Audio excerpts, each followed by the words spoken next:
여러분 안녕하십니까. 아침에 매일경제 뉴스 길잡이 이상훈입니다. 오늘도 한꺼풀 더 들어가는 뉴스를 전해드리겠습니다.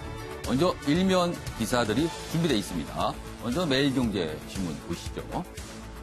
어렵게 첫발된 영리병원 좌초위기다. 이런 큰 제목으로 달려 있습니다. 일면 톱 기사입니다.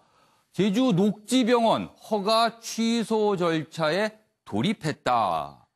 무엇이 문제일까요? 제주조는요, 개원 일정을 안 지켰기 때문이다. 어쩔 수 없다. 이런 입장이고요. 이 녹지병원을 추진했던 중국 리디그룹은요, 이의를 제기하면서 소송 불사다. 이런 입장을 보이고 있습니다.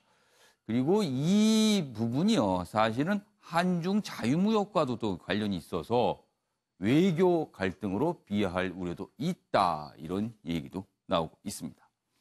자, 다음은 한겨레 신문 보겠습니다. 개학 연기, 백기든 한유총. 어제 유치원 개학 연기로 어려움을 겪으신 학부모들 계실 텐데요. 그나마 다행히도 큰 일은 발생하지 않았습니다. 이제 남은 문제가 있는데 바로 이 제목에 달려있는 그대로입니다. 개학 연기 백기든 한유총, 교육청은 예정대로 법인 취소다. 한유총을 설립 허가 취소하겠다는 겁니다. 자, 원래는요, 1,500여 곳 개학 연기 밝혔지만 실제 참여 유치원은요, 200여 곳에 불과했습니다. 파장이 그렇게 크지 않았던 겁니다. 서울교육청은요, 한유총 허가 취소 강수를 뒀고요. 이런 강수에 한유총 결국은 어제 개학 연기를 철회하겠다. 이런 입장을 밝혔습니다. 파장은 지나갔지만 뒤끝 아주 진하게 남아 있습니다. 자, 이번엔 한국일보 보겠습니다. 미세먼지 얘기가 나왔군요. 사진 보시면요, 일단 뿌옇습니다. 답답합니다. 지금 마스크를 쓰고 지나가는 분이 있는데 고개를 푹 숙인 게 지금 상황을 그대로 보여주는 듯합니다. 제목은 이렇군요. 최악, 최장, 더 독해진 초미세먼지 테러다. 테러 수준의 미세먼지다. 이렇게 표현을 한국일보는 하고 있습니다. 여기 지금 빨간 이 네모 안에 들어있는 숫자를 좀 보실까요? 이게 3월 1일부터 4일까지 그리고 오늘 예상치까지 서울의 초미세먼지 수치를 보여주고 있는 건데요. 일단 76, 세제곱미터당 76 마이크로그램이 넘어서면 이 숫자가 76을 넘어서면 매우 나쁨입니다. 그런데요. 3월 1일 매우 나쁨, 3월 2일 역시 매우 나쁨, 3월 3일 수치가 떨어졌으나 역시 매우 나쁨. 어제는요. 113입니다. 매우 나쁨이란 표현으로는 부족한 지경까지 이르렀고요. 오늘 역시 대단할 것으로 예상이 됩니다. 자, 마지막으로 동아일보 보겠습니다. 기사가 이쪽에 있습니다. 문재인 대통령, 트럼프 대통령과 영변 놓고 시각차가 있는 것 아니냐. 이렇게 동아일보가 일면 톱으로 다루고 있군요. 문재인 대통령의 입장은 이렇습니다. 영변 핵시설 폐기는 불가역적 비핵화 단계에 들어서는 것이다. 이런 평가를 했어요. 이 영변 핵시설 폐기에 대해서. 그러나 미국은요, 북한에 플러스 알파를 요구하고 있습니다. 그러니까 불가역적 비핵화 단계라고 평가하지 않고 있는 겁니다. 미국은요. 이견을 보이고 있다. 이런 얘기군요. 그리고요. 미국 존 볼턴 백악관 국가안보 보좌관, 트럼프 대통령이 북미 정상회담장에서 김정은에게 모든 대량 살상 무기를 폐기하는 내용이 포함된 빅딜 문건을 제시했다. 그러나 북한이 거부했다. 이런 얘기를 인터뷰에서 밝혔습니다. 북핵 문제 어떻게 흘러가는지 모르겠습니다. 자, 지금까지 일면기사 짚어봤고요. 오늘도 네 분 패널께서 나오셨는데요. 한 분씩 소개해드리겠습니다. 먼저 윤경호 매일경제 논설위원 나오셨고요. 배재정 전 국회의원, 이재진 세한대 조빈 교수, 그리고 양지열 변호사 자리하셨습니다. 안녕하세요. 안녕하십니까.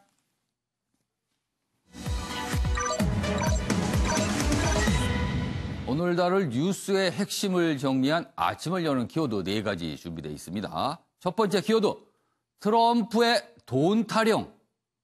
두 번째는 상견례에서 설전을 벌인 분들이 있습니다. 그리고요, 백기든 한유총. 마지막으로 오늘도 매우 나쁨 미세먼지 이야기입니다. 자, 4가지 키워드로 오늘 뉴스를 정리해 봤고요. 첫 번째 키워드, 뭐니 해도 미세먼지 얘기 좀 해봐야겠습니다. 많은 분들 답답해 미칠 지경이다. 이런 얘기 하시는 분들 요즘에 주변에 많습니다. 첫 번째 기사 보시죠. 매일경제입니다. 중국 오염물질에 사상 최저 풍속, 그리고 비도 안 옵니다. 바람이 좀 불면 미세먼지가 날아갈 텐데, 비가 내리면 비에 좀 씻겨 내릴 텐데, 오염물질은 가득 찼는데 바람도 안 불고 비도 안 온다. 더 답답하다. 더 독해진 미세먼지. 이렇게 제목이 돼 있군요. 내용 좀 자세히 보시죠. 닷새째 재난 수준의 고농도 미세먼지 발생 원인은 도대체 어디 있는 건가? 앞에 본 일면기사 한국일보는 테러 수준이라고 그랬습니다. 내용 여기 자세히 아랫부분에 설명이 돼 있습니다. 지난해 총 7일이었던 비상조치, 올해 들어서는 벌써 11일째 발령이 되고 있습니다. 비상상황 맞습니다. 그리고 중국발 휘발성 유기화합물은 점점 늘어나고 있고요. 한반도 상공에서 2차 화학 반응을 보여서 초미세먼지가 만들어지는 패턴을 보이고 있다. 그리고 대기가 정체돼 있어서 농도가 더 짙어지고 있다. 말이 어려운데요. 중국에서 아무튼 와서는 안 될 나쁜 물질이 넘어옵니다. 그리고 상공에서 뭔가 화학 반응을 일으켰는데 그대로 머물러서 차곡차곡 쌓여 있다는 겁니다. 그리고 한반도로 내려오는 거죠. 그 얘기를 하고 있는 겁니다. 지금 여기가. 자, 그러면 해결을 해야 됩니다. 우리가. 어떻게 해결할 수 있을까요? 다음 기사 좀 보시죠. 조선일보입니다. 제목을 보니까 해결책이 아닌 것 같아요. 미세먼지에 멈춰버린 일상. 정부는 바람 불기만 기다린다. 바람 불기만 기다린다. 일단 사진을 좀 보시죠. 어제입니다. 어제 오후 9시 기준 중국과 우리 한반도 주변의 모습입니다. 사진 자체가 섬뜩합니다. 지금 이렇게 돼 있습니다. 우리가 여기서 숨을 쉬고 있는 거고요.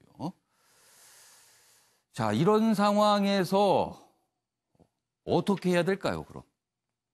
어떻게? 네, 화면 좀 바꿔주시죠. 여기 보시면 해법에 대한 설명이 여러 가지가 있습니다. 일단 첫 번째, 두 번째는 국내에서 해결할 수 있는 방법들이 있어요. 뭐 비상저감 조치도 아주 강하게 해야 된다. 뭐 프랑스 파리는 엄청나게 강한 조치를 취하고 있다. 뭐 이런 얘기고요. 두 번째, 석탄 화력 발전소 가동 중지 등 뭐 이런 미세먼지 발생 원인에 대해서 국내적으로 좀 잡아야 된다. 이 얘기인데요. 문제는요. 세 번째, 네 번째입니다. 세 번째는 어디서 얼마나 배출하는지 정확한 통계가 필요하다. 일단 명확하게 원인, 오염 원인원을 알아야 된다는 거고요. 그리고 일단 중국발로 상당 부분이 중국에서 넘어오는 것으로 지금 밝혀지고 있거든요. 그렇다면 중국에 대해서 뭔가를 해야 됩니다. 그 얘기가 나와 있습니다. 외교력 총동원, 중국의 대책 그리고 논의를 요구해야 된다. 싱가포르는 주변 국가인 인도네시아와 협의해서 개선을 했답니다. 싱가포르 사례가 있습니다. 그 얘기 소개해드리죠. 여기 보시죠. 싱가포르는 외교적인 방법을 총동원해 연평균 초미세먼지 농도를 2010년보다 2017년 크게 줄였다. 이런 얘기가 있습니다. 물론 뭐 절대적인 수치는 우리보다 낮습니다만 저감 조치를 이웃 국가와 같이 한 겁니다. 뭔가를. 그런데 우리는 중국과 미세먼지 문제에 협의해서 아무런 결과를 얻지 못했다. 이런 전문가의 지적이 있습니다. 중국이 협력을 빌미로 시간만 끌다가 나중에 가서는 책임이 없다고 하는 패턴을 반복하지 못하도록 해야만 한다. 이겁니다. 이게 결정적인 이유가 되지 않을까 싶은데요. 유경 의원님. 자, 상당 부분의 미세먼지 지금 중국으로부터 건너오는 거 우리가 위성사진으로도 확인할 수 있습니다. 그러나 중국 쪽 별다른 관심 안 보이고 있고요. 우리는 그럼 과연 어떻게 되는 겁니까? 3월 1, 2, 3일이 연휴였고요. 또 봄이 분명히 왔는데 봄을 빼앗아가 버린 미세먼지. 이것 때문에 사실 지금 상당히 심각성이 커지고 민심도 굉장히 안 좋죠. 지금 조선일보가 잘 지적한 것 같습니다. 제가 보기에는 당장 우리가 취할 수 있는 서로 모두의 노력과 길게 봤을 때 취해야 할 수 있는 국가 차원, 정부 차원의 노력 이렇게 나뉘는 것 같아요. 지금 보면요. 우선 미세먼지에 대해서 불편하다, 이렇게는 못 살겠다, 숨 쉴 권리를 달라라고 얘기를 하면서도 각자의 노력은 정말 얼마나 기울이고 있는가도 한번 더 돌아볼 필요가 있어요. 그러니까 불편을 감수할 각오를 해야 된다는 그렇습니다. 거죠. 이를테면 파리에서 시행을 했다는 것처럼 민간 차량도 그러면 이부제를 과감하게 도입을 하는 거. 이거에 대해서 그러면 나 스스로부터 우선 불편을 감수할 자세가 돼 있느냐. 지금 대부분의 시민들이, 국민들이 사실은 정부 탓하고 있고요. 우리 대한민국 정부는 중국 탓하고 있고 그렇지 않습니까? 그러니까 탓만 하지 말고 지금 이렇게 닷새째 비상저감 장치가 발동이 돼 있는 상황이라면 우선 나부터도 좀 노력을 할 건 해야죠. 오늘 차를 몰고 나서 내일은 몰고 나오지 않을 각오를 해야 되는 거예요. 그런 각오를 하고요. 그다음에 공장 가동 이런 거는 사실 기업의 어찌 보면 매출과 이익과 관련이 있기 때문에 그걸 억지로 가동을 못하도록 하기는 어렵겠죠. 그러나 나머지 부분에서 정부가 우선 취할 수 있는 거라면 예를 들어서 석탄화력발전소 지금 석탄화력발전소 당장 가동을 멈출 수 있다면 그게 물론 어느 정도의 비중을 차지하는가는 과학적으로 나오니까요. 멈출 수 있다면 당분간은 멈출 수 있어야죠. 그러나 대안이 있어야겠죠. 탈원전은 고집하면서 석탄화력발전소는 그대로 가동을 한다. 사실 이건 또 안 맞는 거니까 탈원전 좋습니다. 그러나 더 시급한 더 급박한 상황이 왔다면 원전 발전하더라도 석탄화력발전소나 또는 LNG나 가동을 멈출 수 있는 그러니까 지금 당장 우리가 취하면서 우선순위를 어디에 부여할 것이냐라는 거를 좀 생각을 해봐야 되지 않을까 싶습니다. 윤교 의원께서는 이 깨끗한 공기가 거저오는 게 아니다. 이 부분을 좀 말씀해 주시고 우리 모두의 노력이 필요한 거죠. 우리 모두가 노력해야지 나는 제외하고 정부 탓하고 정부는 중국 탓하고 이걸로는 해결이 되지 않을 것 같습니다. 불편을 감수해야만 깨끗한 공기를 마실 수 있다라는 겁니다. 자, 배재정 의원님. 지금 방금 말씀하신 부분 중에서 여러 국내 조치인데요. 아까 중국 얘기를 좀 해봐야 돼요. 이 중국에 대해서 어떻게 좀 해야 되나요? 중국은 사실상 우리가 어떤 주장을 하면은 중국 내 공기는 깨끗해졌는데 무슨 소리야? 이렇게 얘기를 합니다. 우리가 증거를 몇 가지 제시를 했는데도 아직 그렇게 적극적이지 않습니다. 우선은 데이터에 기반해서 논의를 하는 것이 좀 적확할 것 같은데요. 중국도 그렇고 우리도 그렇고 그런 데이터가 과연 얼마나 마련되어 있는가 이런 부분들이 점검이 필요한 것 같습니다. 제가 알고 있기로는 정부 차원에서도 미세먼지 대책을 여러 차례 세웠습니다. 그래서 데이터를 계속해서 축적하고 있는 것으로 알고 있고요. 그런 것들을 바탕으로 외교적인 노력을 배가해야 되는데 저도 우리 윤 의원님 말씀에 정말 좀 공감을 하게 되는 것이 정부가 그동안 미세먼지 저감 대책이라고 하면 공공기관의 주차장을 폐쇄해야 한다든가 이부제를 한다든가 이런 쪽은 해왔습니다만 우리 민간인의 경우에는 뭐 차량을 이렇게 못하게 하는 부분이라든지 이런 것까지는 국민의 이 불편이 너무 크다는 판단 때문에 우리 사회에서 민간 부분이 훨씬 규모가 크죠. 그렇죠. 제대로 사실은 시행을 못 해본 거거든요. 근데 저는 이 정도 심각성이라면 우리 국민들께서도 이제 우리도 좀 나서야 되는 것 아닌가 하는 공감대가 만들어지고 있는 것 같습니다. 말씀하신 외교적인 부분은 데이터를 기반으로 해서 외교적인 노력을 지속적으로 해야 될 것이고요. 우선 우리 국민들께서도 지금 같은 심각한 상황에서는 함께 이 문제를 해결하겠다.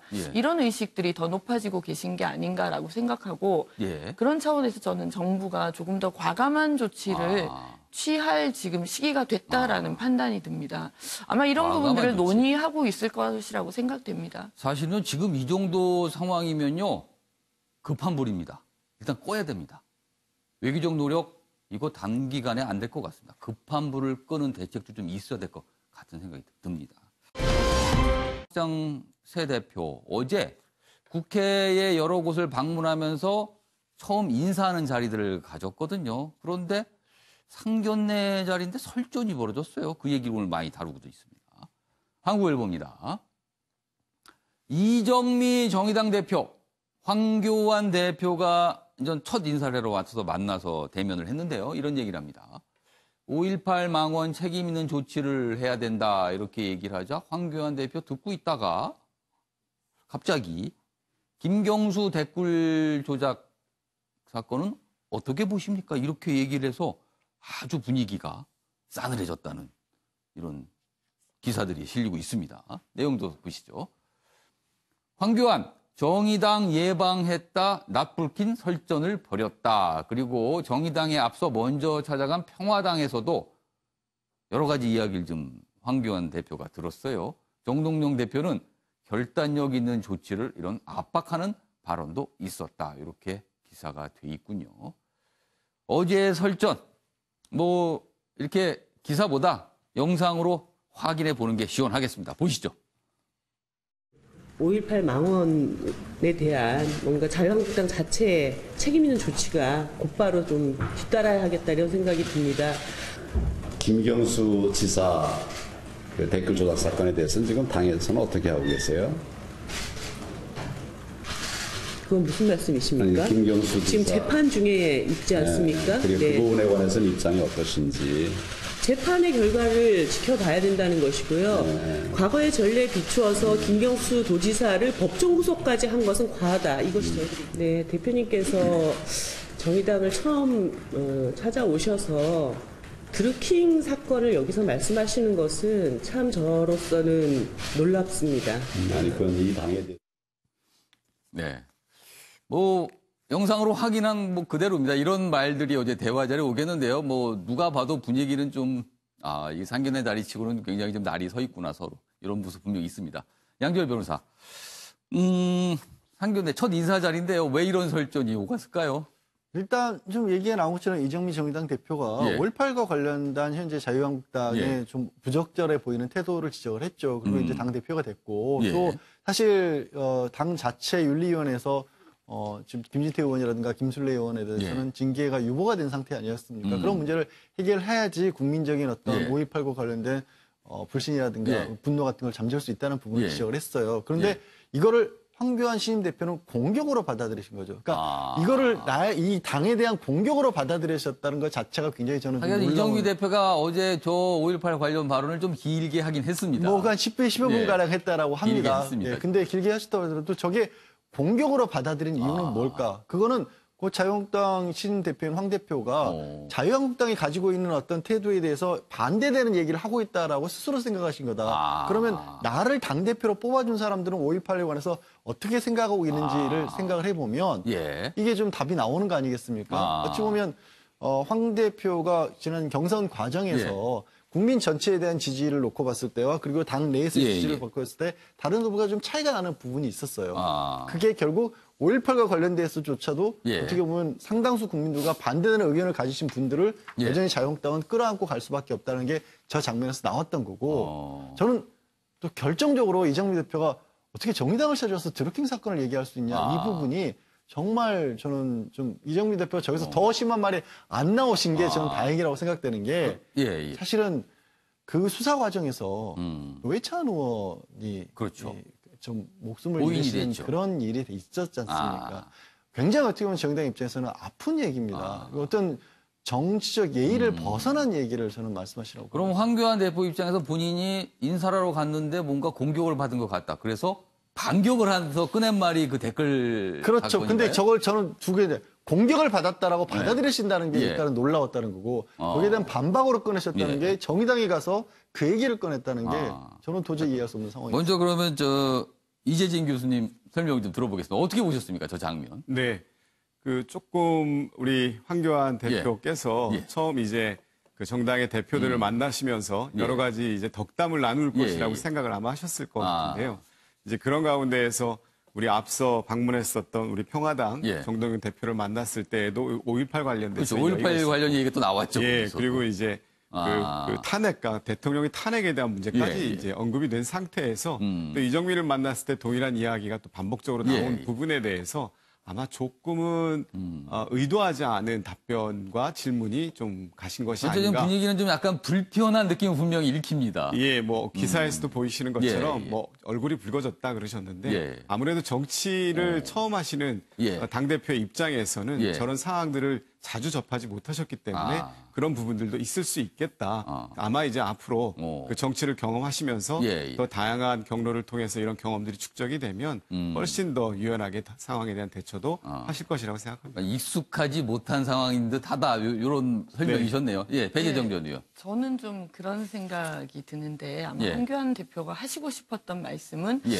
정의당이 좀 민주당의 이중대가 아니냐라는 것을 좀 깔고 얘기하신 것 같아요. 저 그러니까 질문을 김경수 던진 지사 곳에는. 사건과 관련해서 정의당이 좀 민주당 편을 들고 있다. 그러니까 정의당의 정체성이 뭐냐 이런 것들을 이 사건을 어떻게 좀 생각하십니까? 공격하고 싶으셨던 것 같은데 제 개인적인 생각입니다만 예.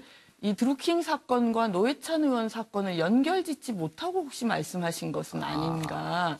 그래서 김경수 지사의 어떤 댓글 조작과 예, 예. 관련된 혐의를 강조하다 보니 본인은 뜻하지 않게 노회찬 의원 사건의 예. 아픔을 건드린 셈이 된 것은 아니었을까. 이런 생각을 좀 해봤습니다. 예, 뭐 아무튼 속내는 모르겠습니다만은. 그렇죠. 본인의 그런 마음속은 모릅니다만 아무튼 겉으로 잡힌 영상의 모습들은 아무튼 설전으로 보였습니다. 그래서 많은 언론들이 오늘 그렇게 기사로 소개를 하고 있습니다. 이런 가운데 어제 황교안 새 대표 당직 인선을 했습니다. 그리고 뭐 오늘 일정도 공개가 좀 됐고요. 그 얘기 좀 해보겠습니다. 매일경제입니다. 기사가 뭐 이렇게 깨알 같은 표와 함께 이렇게 실려 있습니다. 한선교 사무총장이 됐고요. 추경호 의원 전략기획부총장이 됐습니다. 자, 언론의 평가는 이렇습니다. 황교안 첫 당직 인사는 친박이다.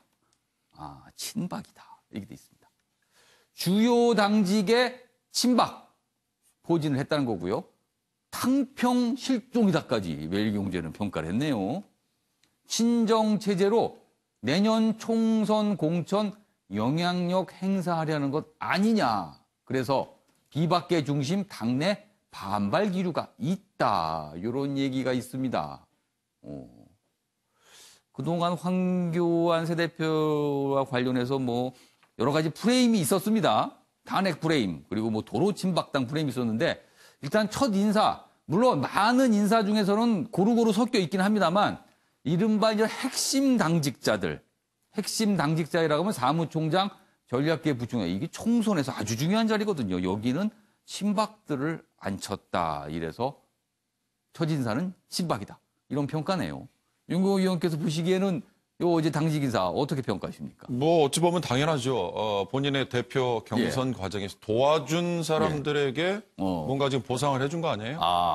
제가 뭐 정치권에 깊숙이 취재를 안 했습니다만 추경호 의원과 민경호 의원은 이미 내놓고 황교안 이번 당대표 경선에 핵심적인 역할을 했다고. 그때 사실 한성규 의원이 자격 논란 시비가 좀 있었을 때 뭐 문제 없다라는 입장이었어요. 얼핏 보면 뭐 중앙선관위, 그러니까 당내 중앙선관위 이런 관리자 역할을 했던 것 같으나 그렇지만 나중에 보니 황교안이라는 이 정치 초년병, 그러니까 정치 초년병이라는 표현이 이상합니다만 당내 기반 세력이 없었지 않습니까? 이 당내 기반 세력이 없었던 상황에서 이제 이분들이 신주류가 되는 것 같은데 저는 이게 정치의 아주 냉정한 어찌 보면 보상이 아닐까 싶어요.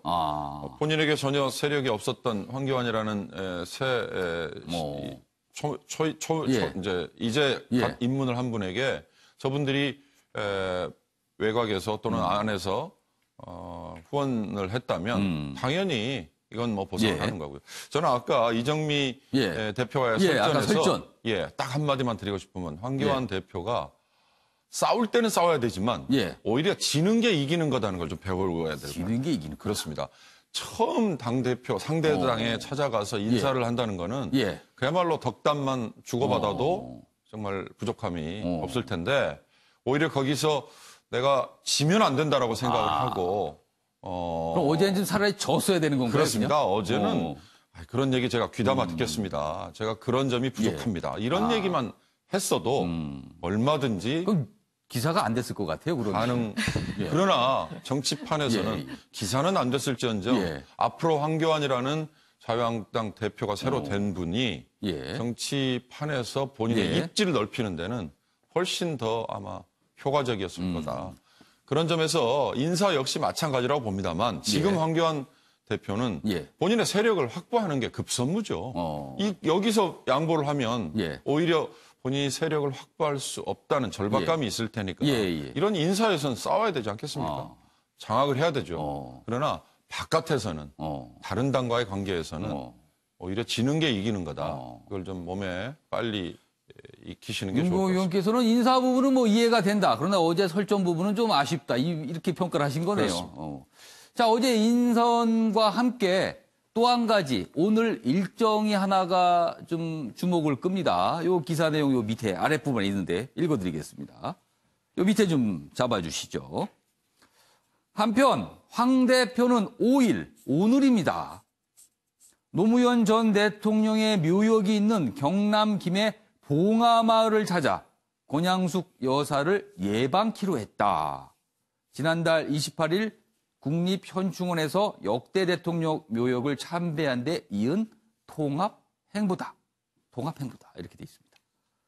오늘 오후에 봉하마을에 갑니다. 황교안 대표가.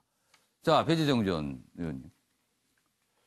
이거는 글쎄요. 하여튼 뭔가 통합행보라고 볼 수도 있고요. 뭔가 어떤 지지기만 좀 넓히려는 노력인 것 같아요.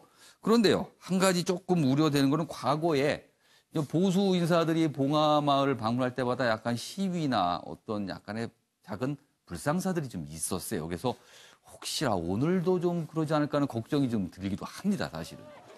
우선 황교안 대표 입장에서는 봉하마을을 가서 노 대통령님을 참배하는 것은 참 저는 바람직한 일이라고 생각합니다. 그건 좀 긍정적으로 평가하시는군요. 그렇죠. 예. 뭐 이전에 김병준 비대위원장도 찾으셨고 뭐 예. 김무성 대표도 찾은 적이 있습니다만은 예.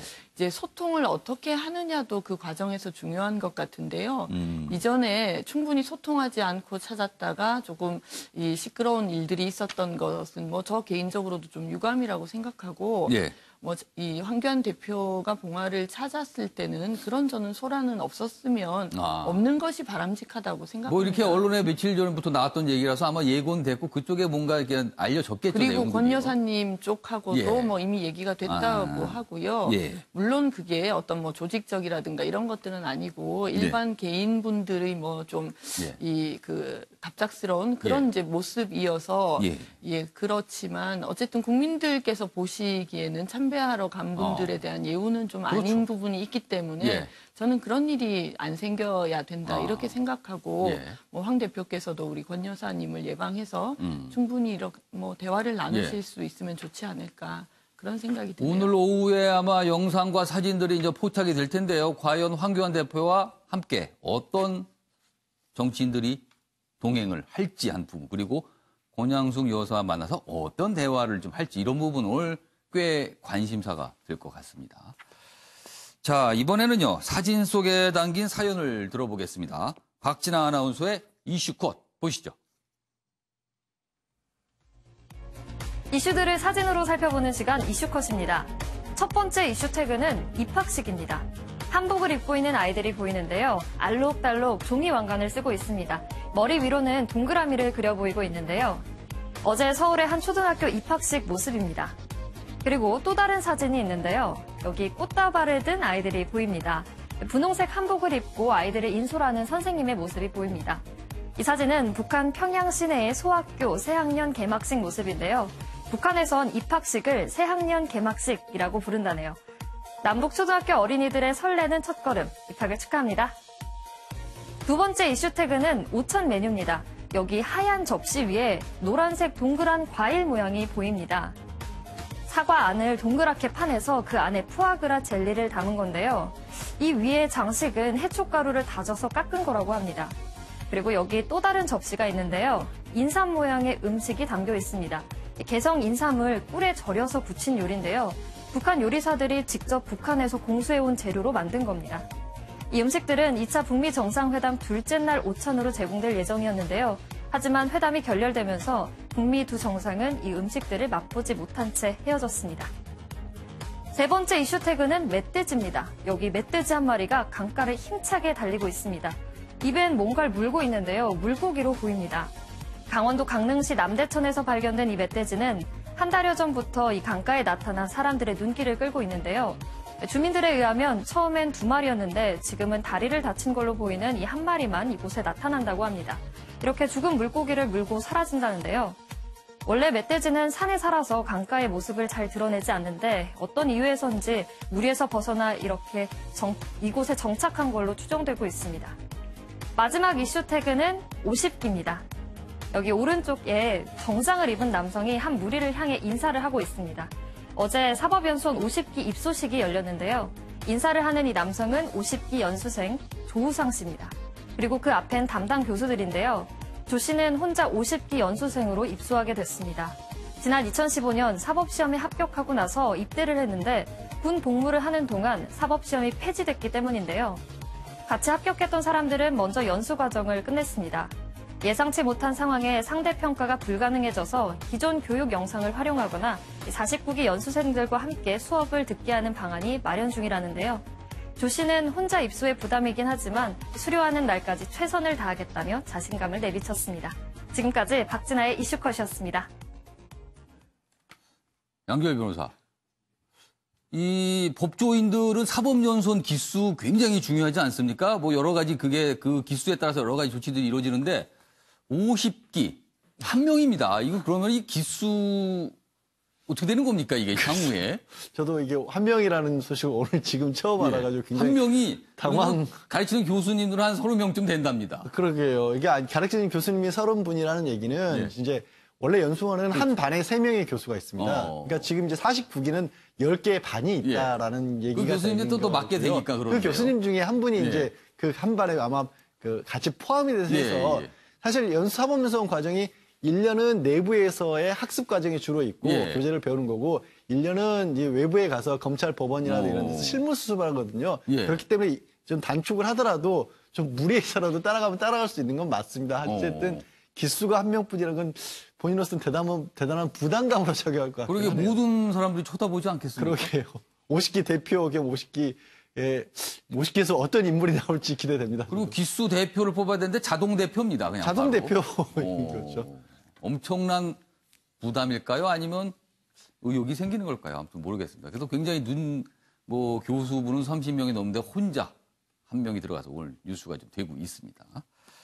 자, 이번에는 중국 소식을 좀 들어볼 텐데요. 여기 기사가 좀 있습니다.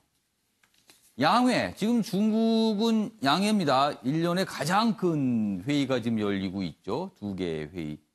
그런데요, 이 소식을 중국 신화통신의 AI 앵커가 전해서 중국의 어떤 기술 굴기 이런 것 아니냐 이런 얘기가 나와 있는데 일단 사진에 보시면은 정상적인 사람의 모습으로 보이는데 실제 사람이 아니고요. 이게 어떤 합성을 한 그래픽이고요. 그리고 실제 얘기하는 거는 이제 AI가 얘기를 하는 거라고 합니다.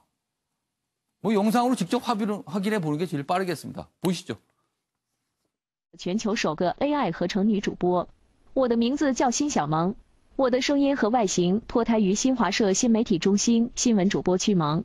我将会在今年全国两会期间与大家见面。我和我的搭档将为大家带来更好的新闻体验。 이재인 교수님, 듣고 보니까 진짜 사람 같은데요? 예, 사람 같이 보입니다. 네, 굉장히 그 기술 진보가 놀라운 것 같은데요. 지금 잘 아시는 것처럼 영국에서 드라마에서는 인공지능 AI 인물들이 나와서 직접 드라마에 출연을 하고 하는 것을 이렇게 그 방영을 하고 있고 많은 사람들한테 반응을 보이고 있는데요. 사실은 이게 AI라고 하는 것이 신화통신의 AI 여성 앵커가 나온 것이 중요한 것이 아니라 기술의 발전이 저렇게 가고 있다는 것이고요. 특히 그렇습니다. 중국이 우리나라보다 사실은 AI가 과거에는 초반에 좀 늦었지만 우리나라보다 지금 훨씬 더 앞서 있는 상태인 왜 그런 거죠. 겁니까? 우리나라가 그런 그 AI에 대해서 예. 투자가 좀 늦었던 것 같아요. 늦고 그다음에 그 정부에서도 이 AI와 관련해서 여러 가지 지원이나 이런 것들이 또 법상으로 또 제한이 되는 것도 있는 것 같고요. 그래서 지금은 중국에 비해서 AI의 기술 진보 속도가 굉장히 늦은 상태라고 이야기를 하고 있는데요. 삼성이 지금 AI에 더 많은 투자를 하겠다 이렇게 얘기는 하고 있습니다. 앞으로 대한민국이 진짜 혁신 성장을 하기 위해서라도 이런 AI라든지 ICT라든지 이런 부분에 여러 가지 걸림돌이 되어 있는 것들이 많지 않겠습니까? 그런 부분들에 대한 과감한 규제 완화를 하는 것이 이제 현실화되어 가고 있는 이 AI 시대를 대비하는 대한민국의 현재가 되어야 하지 않을까 그렇게 생각합니다. 이재진 교수님 설명을 들어보니까 뭐 가볍게 웃고 넘어갈 기사가 아니네요. 이거는 좀 고민을 해봐야 될 문제 같습니다. 우리는 그럼 있는가? 저런 기술이. 이런 부분을 또 고민하게 만드네요. 알겠습니다. 이번엔 북한 관련 소식 넘어가 보겠습니다. 북미 정상회담 결렬이 됐고요. 그 뒤끝이 계속 이어지고 있습니다. 그 내용 좀 소개해드리죠. 중앙일보입니다. 미국서 찾아내 북한이 놀란 곳은 분강이다. 트럼프 대통령이 김정은 위원장을 만난 회담 자리에서 영변 핵시설 이외의 다른 곳 하나를 제시하면서 이것도 없애라고 요구했다는 내용 트럼프 대통령 스스로 밝혔습니다. 그런데 그곳이 어디일까? 여러 지명이 나왔는데요. 중앙일보는요. 분강이다. 영변 지역 인근에 있는 분강이라는 곳이랍니다. 여기 보시면 여기 지도가 좀 그려져 있네요. 여기 보시면 이쪽 화면 이쪽 끝에 영변 핵시설 단지가 있고요. 그쪽에서 조금 떨어진 곳에 분강역이라는 곳이 있고 그 앞에 분강이 있습니다. 그래서 새로 드러난 핵시설 의심 지역이다. 미국이 이 지역을 얘기했다라는 겁니다. 중앙일보에 따르면요. 내용 좀 자세히 보겠습니다. 트럼프가 하노이 회담 결렬 뒤 영변회 핵시설로 지목했던 곳, 이곳입니다. 분강. 지하에 고농축 우라륨 시설을 구축했다. 북한은 비핵화 대상의 포함을 거부했다. 이런 얘기가 됩니다. 중앙일보에만 오늘 나온 소식인데요. 자, 그럼 여기서요. 트럼프 대통령이 회담이 결렬된 뒤 한 내용 그리고 관련 영상 확인해 보겠습니다. There are other things that you haven't talked about, that you haven't written about, that we found, and we have to have. That was done a long time ago, but the people didn't know about, including points up that I think they were surprised that we knew. But we had to do more than just the one level, because if we did the one level and we gave up all of that leverage, it's been taken a long. 회담 과정에 미국 측은 영변지구 핵시설 폐기 조치 외에 한 가지를 더 해야 한다고 끝까지 주장했으며, 따라서 미국이 우리 안을 수용할 준비가 되어 있지 않다는 것이 명백해져 있습니다. 자, 트럼프 대통령이나 이용호 외무상이나 뭐 플러스 알파가 무엇인지 밝히지 않았지만 오늘 분강이라는 지역이 처음으로 언론에 등장을 좀 했군요. 이런 상황에서 서로의 생각이 확실히 다른 것 같습니다. 그래서 그런가요? 지금 한국일보는 이렇게 기사로 평가를 하고 있네요. 이쪽에 기사가 있습니다. 미국의 의구심만 더 키운 북한의 비핵화 카드다. 북한은 영변만 일단 내놓겠다라고 했습니다. 그러나 미국은요, 그거 갖고 안 된다. 더 내놔야 된다. 그러면서 새로운 걸 제시했다는 겁니다. 트럼프 대통령의 말에 따르면 그걸 제시하자 북한이 놀라는 듯 했다. 이렇게 돼 있습니다. 영변 핵 내주고 제재 해제에 노렸는데 북한이요. 미국은 다른 핵시설 등은 철저히 침묵하고 있다. 그래서 미국의 의구심만 키웠다. 이렇게 한국일보는 평가를 하고 있습니다. 그렇다면 미국 내부에서는요. 대북 강경파 목소리에 다시 힘이 실리고 있다. 그래서 비핵화 결단 압박 초기 단계로 돌아가는 것 아니냐. 이런 우려도 좀 나오고 있습니다. 대북 강경파. 많은 언론들이 다루고 있는 존 볼튼 얘기인 것 같습니다. 자, 그럼 여기서요. 문재인 대통령의 어제 발언 그리고 존 볼튼의 이야기 같이 들어보겠습니다. 북한 핵시설의 근간인 영변 핵시설이 미국의 참관과 검증하에 영구히 폐기되는 것이 가시권 안으로 들어왔습니다. 플루토늄 재처리 시설과 우라늄 농축 시설을 포함한 영변 핵시설이 전면적으로 완전히 폐기된다면 북한의 비핵화는 진행 과정에 있어서 되돌릴 수 없는 단계로 접어든다고 평가할 수 있을 것입니다. It was unquestionably a success for the United States because the president protected, defended American interests. The possibility was there for North Korea to make a big deal with us, to do complete.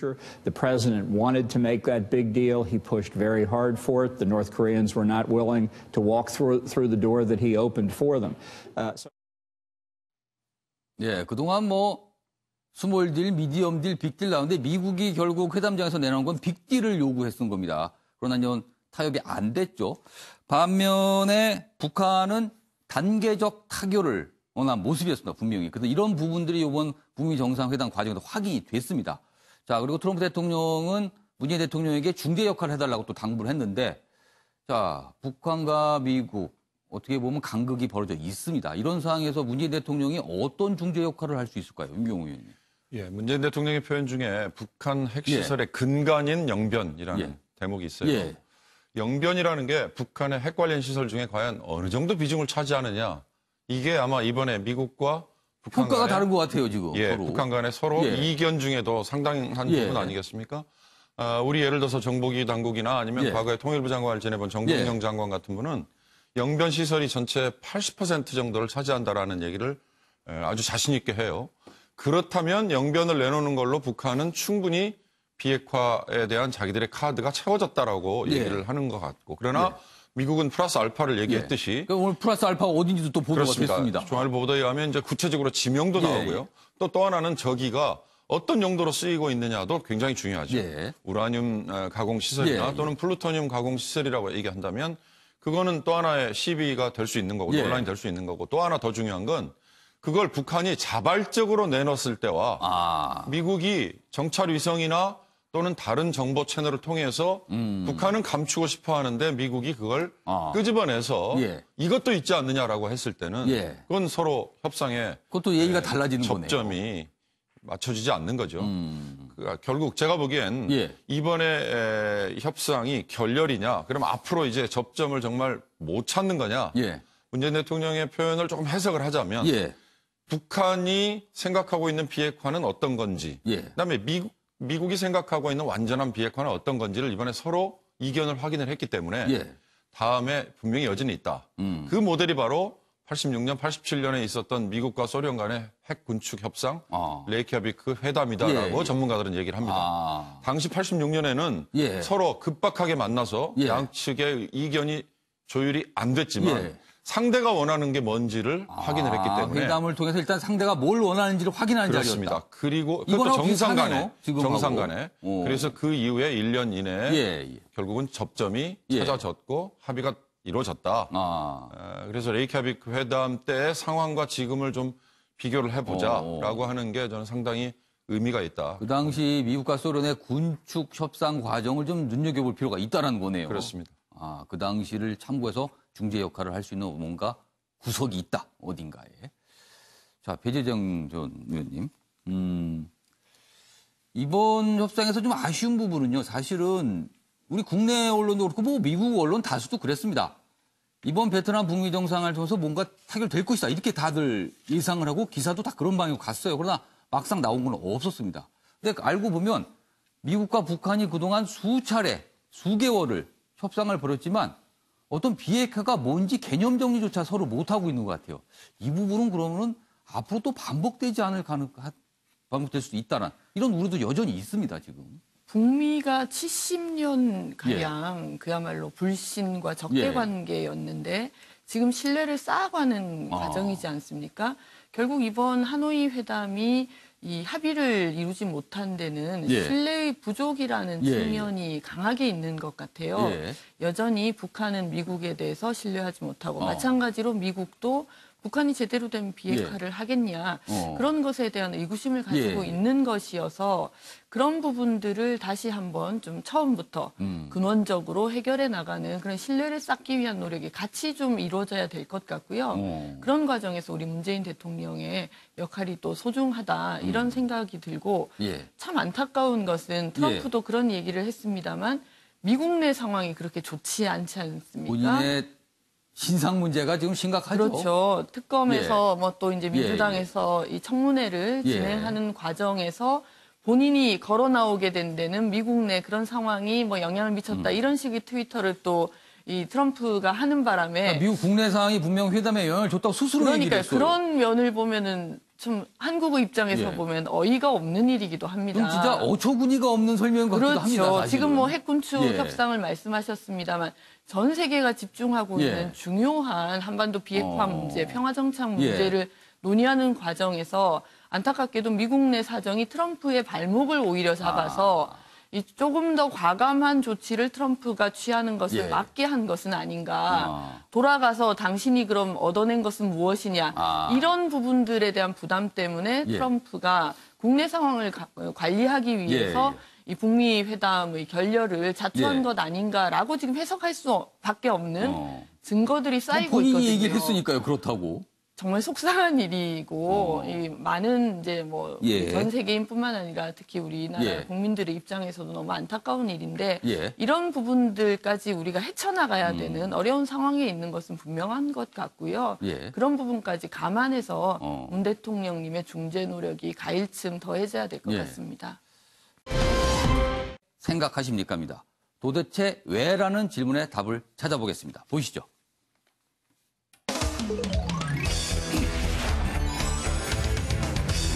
방금 전에 트럼프 대통령 얘기 이어갔는데요. 계속 가보겠습니다. 트럼프, 한미훈련 중단, 수억 달러 아끼기 위한 것. 이렇게 주제를 잡아봤습니다. 자, 북미 정상회담이 좀 저렇게 어렵게 된 게 미국 국내 정치 상황이다. 본인을 둘러싼 정치 상황이라고 스스로 실토를 했습니다. 정상회담이 국내 상황에 영향을 받은 것도 깜짝 놀랄 일인데 그걸 맞다라고 또 시인한 것도 깜짝 놀랄 일입니다. 지금 트럼프 대통령이 이런 상황인데요. 한미연합훈련과 관련된 얘기, 자꾸 돈 얘기를 합니다. 그 얘기 준비되어 있습니다. 제가 기사를 좀 두 가지 기사를 소개해 드릴 텐데요. 그 사이 네 분 패널께서는 도대체 왜 이럴까요를 좀 이유를 좀 추정해 주십시오. 왜 그러는지 아니면 어떻게 보시는지 그 얘기 써주시면 됩니다. 먼저 국무일보입니다.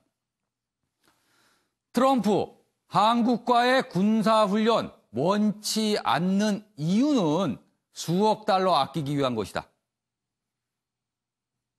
돈 아끼려고 훈련 안 한다. 이 소리입니다. 방위비 분담금 인상 다시 압박할 기세다. 이렇게까지 얘기하는 걸 보니까요. 그리고 한국과 미국 사이의 새 훈련, 키 리졸브 훈련, 뭐 사실상 안 하기로 했죠. 그래서 이름을 바꿔서 동맹이라는 훈련으로 하게 됩니다. 동맹연습. 수억 달러 아끼기 위해 훈련을 하지 않는다라고 스스로 밝힌 거예요. 그동안 추정은 많았습니다. 진짜 뭘까? 그런데 본인이 또 인정을 했습니다. 돈 때문이다. 관련 기사 하나 더 있습니다. 보시죠.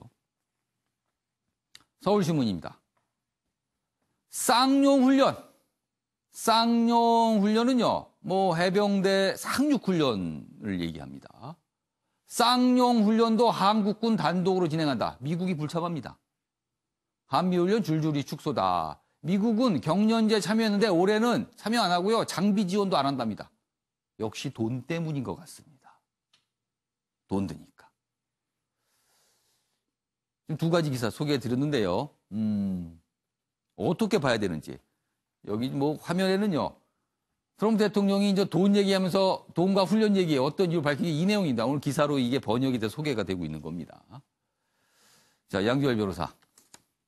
트럼프 대통령 왜 이런 걸까요? 좀 전에 지금 화면에 보였던 트위터에 보면 네. 앞부분에 돈 얘기가 나오고 뒷부분에 북한과의 긴장을 줄이는 것도 좋은 것이라고 나와 있어요.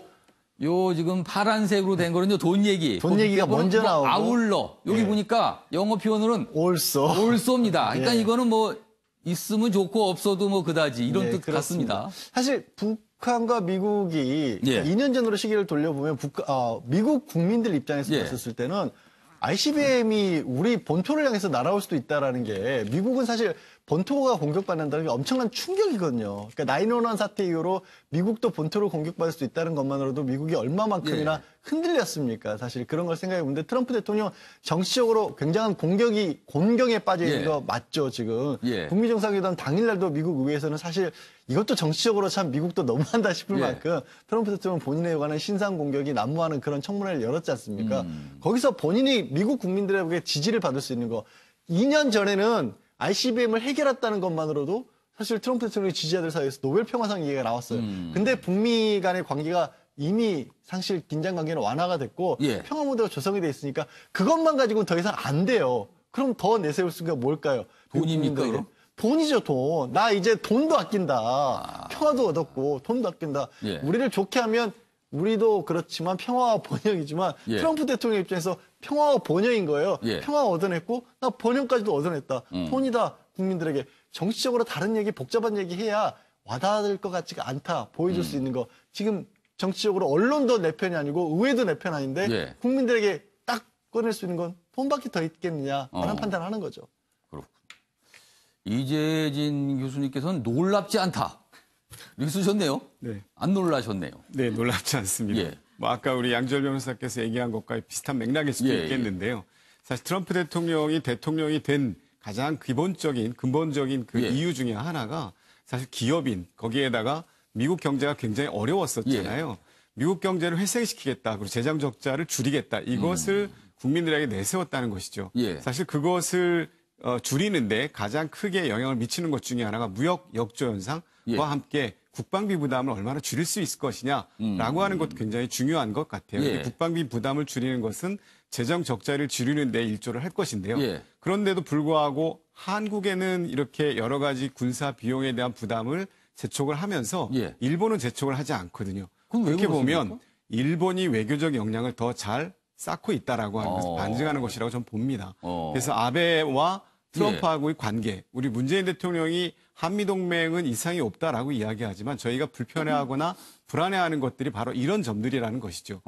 일본에 주장하지 않고 있는 한미 방위 분담 혹은 한일 방위 분담, 미국과 일본 간의 방위 분담에 대한 것은 논의가 되지 않으면서 오로지 한국에 대해서만 이런 지나치고 과한 요구를 한다고 하는 것이 미국에서 생각하는 한국, 트럼프가 생각하는 한국에 대한 입지가 과연 무엇인가를 저희가 한번 살펴볼 필요가 있겠다라는 생각이 들고요. 그런 점에서 보더라도 트럼프 입장에서 특히 내년에 이제 대선 다시 재선 가도를 또 가야 되는 입장에서 성과를 내야 되지 않겠습니까? 일자리에 대한 성과, 비용, 재정 적자를 얼마나 감소시켰을 것인가에 대한 성과를 내야 되는데 그런 점에서 무역 역조 현상에 시달리고 있는 한국에게는 방위 분담을 조금 더 늘리게끔 계속 강화를 하게 될 것이고요.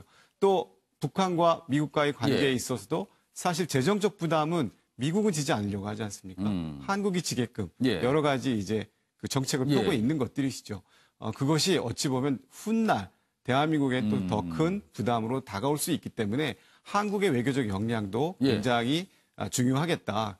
지금 시점에서는 그런 생각을 좀 해봅니다. 외교적 역량 중요하다 말씀하셨는데 그럼 이재진 교수님께서는 미국이 보기에 동맹의 우선순위가 우리 한국이 일본에 밀린다. 지금 이렇게 보시는 건가요? 지금 현재로는 그러니까 한반도를 비롯한 동북아시아에 있어서의 한국의 영향력 내지는 한국과 미국과의 관계, 일본과 미국과의 관계를 비교해 봤을 때 저희가 좀 불안한 위치에 있다라고 본다는 불안한 것이죠. 위치에 좀 있는 것 같다. 꼭 밀린다라고 보기는 어렵겠지만 불안한 위치에 있는 것 같다. 뭔가 그렇게 개운하진 않다라는 그렇습니다. 거네요. 알겠습니다.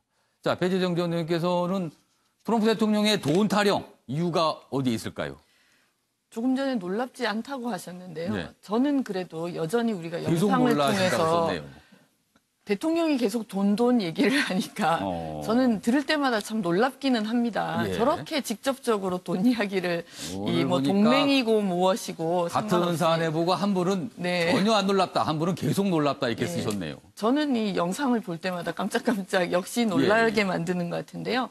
두 가지 측면이 같이 있는 것 같아요. 그러니까 결국 방위비 분담과 관련해서 우리나라에 압박을 가해올 가능성은 더 커질 수 있다. 이런 생각이 한편으로 들고 또 다른 측면은 약간 트럼프의 아이러니 같은 것인데 지금 뭐 이 동맹의 훈련이 유예되거나 없어진 것과 관련해서 돈 때문이라고 명확하게 이야기를 하니까 오히려 김정은 위원장이나 문재인 대통령의 부담은 좀 덜어주는 측면이 있지 않나 이런 생각이 좀 들고요. 그러네. 어떻게 보면 돈 문제만 해결하면 풀 수 있다.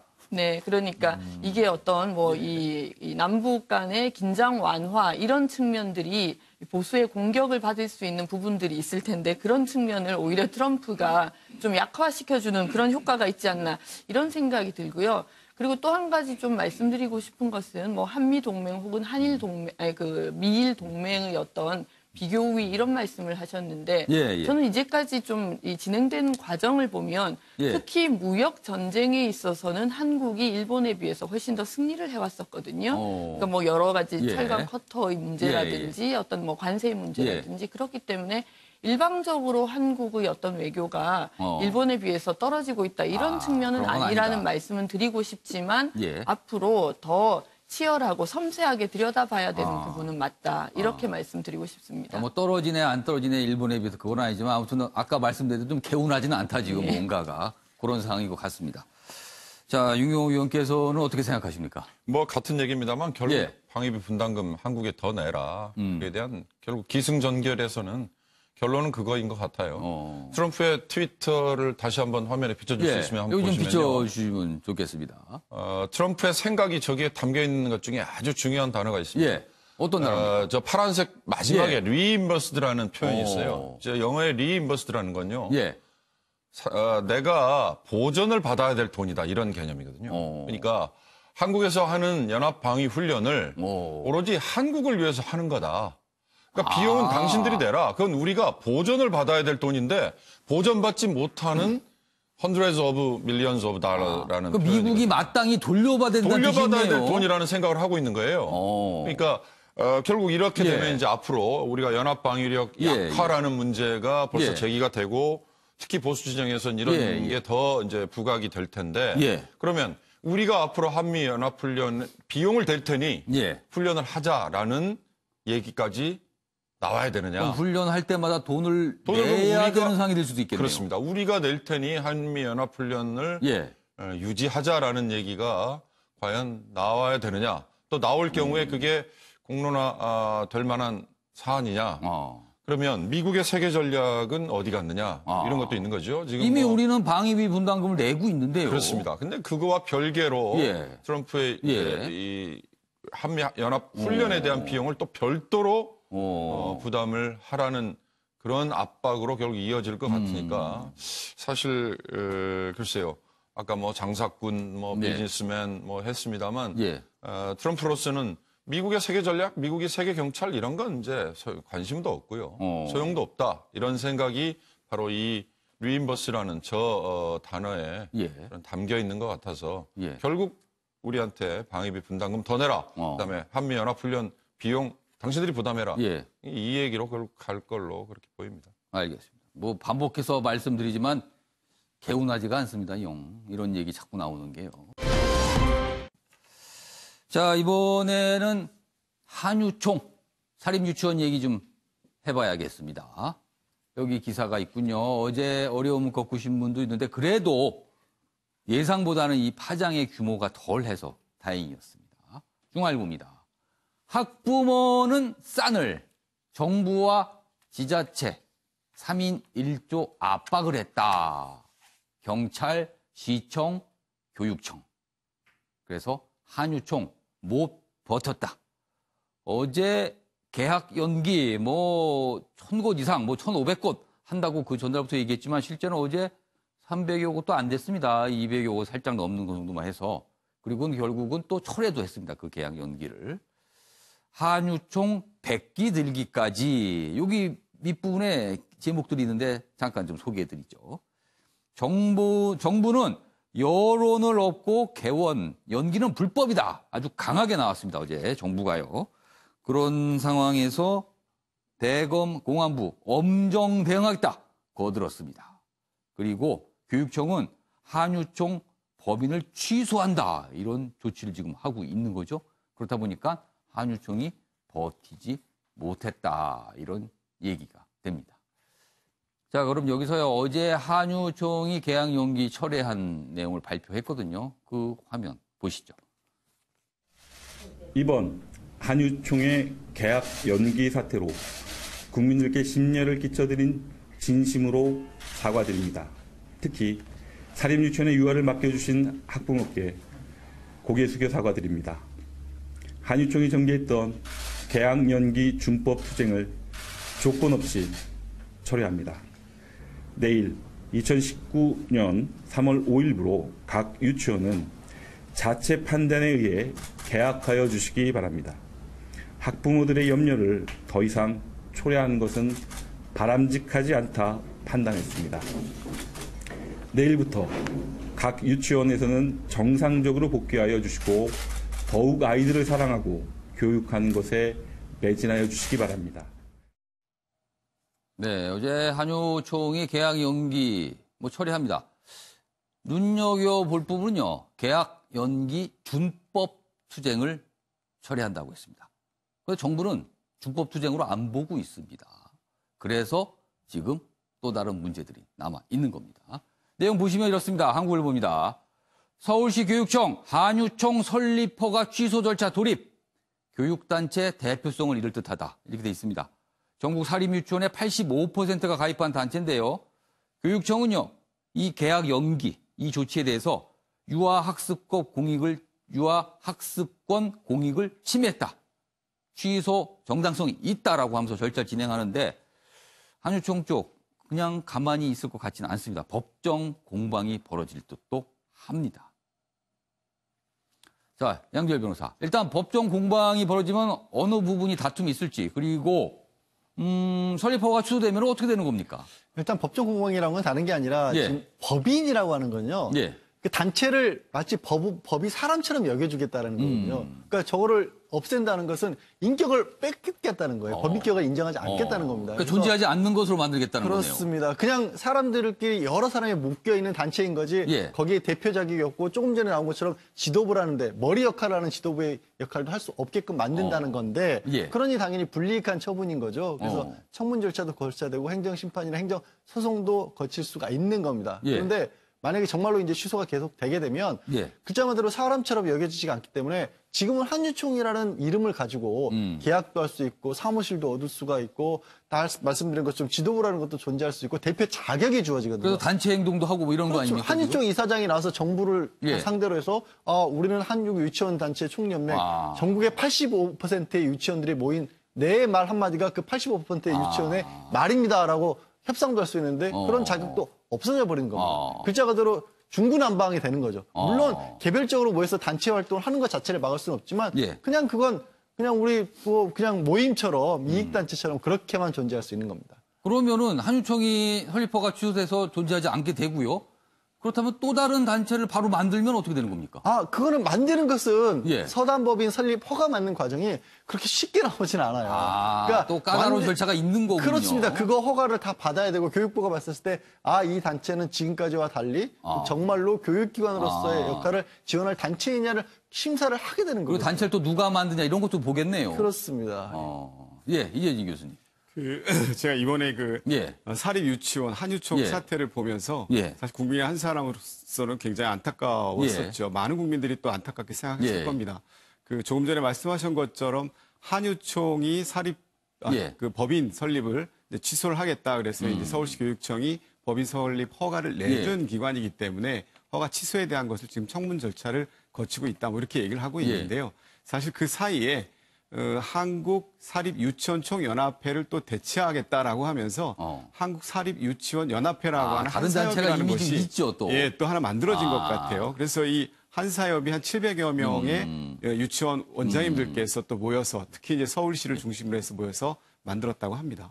또 다른 단체가 이미 있어서 아마 또 그쪽하고 또 정부가 어떤 창구 역할이 되겠네요. 현재까지 그렇게 하는데 한 가지 아쉬운 거는 한유총에 있는 분들과 정부가 조금 대화를 나누어서 이런 부분들까지 정부의 정책으로 인해서 혹은 유치원 총연합회의 폐업으로 인해서 실질적인 피해는 국민이 보았지 않았습니까? 이런 사태까지 오게끔 만드는 것은 아니죠. 알겠습니다. 배현정 의원님. 자, 관건은요, 그럼 한우총이 법인이 좀 사라지게 되면요.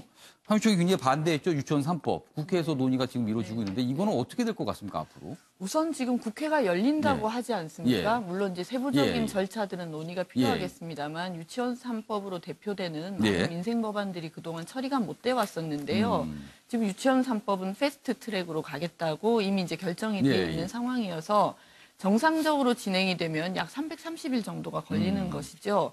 그런데 국회 정상화에 따라서 상임위가 패스트 트랙이 180일 동안 가게 되어 있는데 상임위에서 합의를 하면 더 빨리 법사위로 넘어갈 수가 있습니다. 그 합의가 잘 되냐 이 문제죠. 지금. 저는 그렇게 봅니다. 물론 이제 국회 협상 과정이라는 것이 이제까지 좀 자유한국당이 유치원 3법을 반대해 왔기 때문에 여전히 반대할 가능성이 없지는 않습니다만 최근 일련의 사태를 보면 우리 국민들께서 한유총의 일방적인 저런 이제 반대에 대해서 아주 못마땅하게 생각하고 계시다는 것을 알 수 있거든요. 최근 여론조사에서도 80% 이상의 국민들이 유치원 3법을 지지하고 계십니다.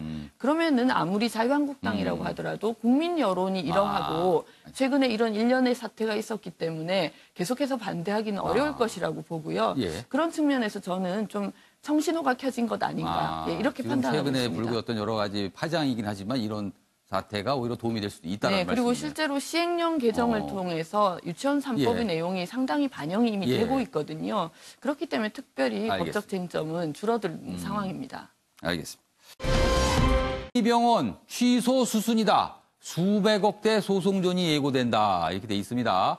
녹지병원 의료법 개원 기한을 어겨서 제주도는 허가 취소 청문 절차에 돌입을 합니다. 병원 측은 지난달 내국인도 진료받을 수 있게 허용해달라면서 소송을 냈는데 이 소송 승소 땐 허가 취소 소송 자체를 또 영향을 미칠 수 있다. 투자금 800억 원, 손해배상 등 이게 엄청난 돈 소송이 또 될 것이다. 이런 얘기가 나오고 있습니다. 녹지병원. 자, 윤경호 의원님. 이거 어디서부터 꼬인 겁니까, 이 문제요? 핵심은 내국인 진료를 허용하도록 하느냐, 아니면 외국인만 진료하도록 하느냐, 이겁니다. 지금 현재 제주도와의 갈등. 근데 이제 영리병원이라는 이 표현 때문에 사실은 많은 분들이 좀 헷갈릴 수도 있고요. 오해를 할 수도 있는데 투자 개방형 병원입니다. 사실은. 그러니까 병원을 설립할 수 있는 주체에 지금 우리 의료법에서 정해져 있는 이 자격을 좀 완화한 거죠.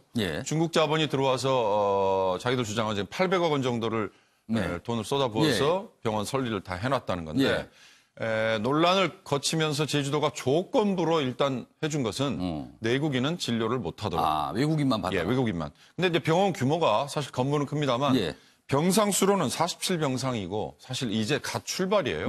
문제는 이제 수백억대 소송전이라고 얘기했습니다. 한중 FTA가 한미 FTA에서 따온 규정처럼 투자자와 국가 간에 소송이 가능하도록 길을 열어놨거든요. 이제 우리 자치단체 제주도가 물론 규정을 제대로 고지하지 않았다, 이행하지 않았다는 걸 시비를 걸어서 아마 소송을 제기할 것 같은데 문제는 이런 유형이 앞으로 확산이 될 수 있느냐 없느냐에 대한 이건 어찌 보면 바로미터이기 때문에 가늠돌이기 때문에 그런 점에서 이게 앞으로 어떻게 결론이 날지가 상당히 중요한 이정표가 될 것 같습니다. 그러네요. 뭔가 여러 가지 기대를, 그리고 뭐 우려도 있었지만 이게 이렇게 꼬여버렸습니다. 알겠습니다. 자, 1인당 국민소득이 3만 달러를 넘었는데 대기질이 최악인 국가는요, 중동의 산유국가 한국뿐이라고 합니다.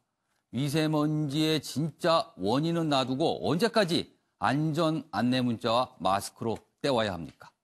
아침의 매일경제, 오늘은 여기까지입니다.